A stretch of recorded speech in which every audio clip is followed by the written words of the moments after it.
What is the biggest Chinese belief? In Western mythology, fire was given by God. In Greek mythology, it was stolen by Prometheus. And in Chinese mythology, it was made by drilling wood to make fire. And it was made by gritty friction. In the face of the Doomsday Flood, the West took refuge in Noah's Ark, but in Chinese mythology, their ancestors fought the flood and the disaster. If you read Chinese myths, you will find their stories incredible. Throw away the plot. Find the cultural core of the myth. You will find only two words: fight. If a mountain is in front of their house, they move it away. Such a spiritual core, Western mythology does not exist.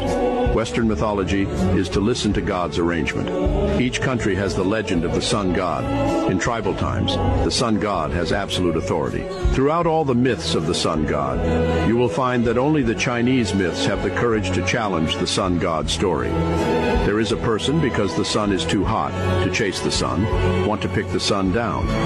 Although in the end he died of exhaustion and did not succeed, it was because he dared to fight what seemed to be an insurmountable force that another story emerged. How Yi shot the sun. Yes, they shot the sun down.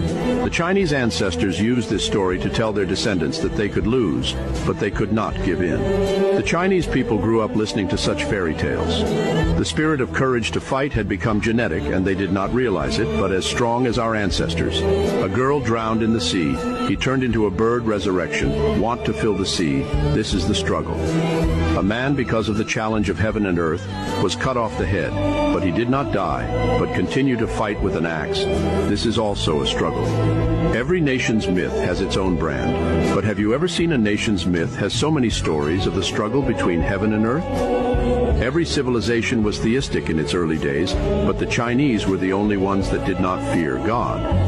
Heaven and earth are inhumane, to all things for the cud dog, said is to survive on their own, cannot rely on heaven. Chinese ancestors never put the hope of survival in the favor of God. As a result, many Westerners say that Chinese people have no faith. In fact, the courage to fight, not afraid of losing, not to be convinced, is the Chinese national spirit, but also the faith of the Chinese people.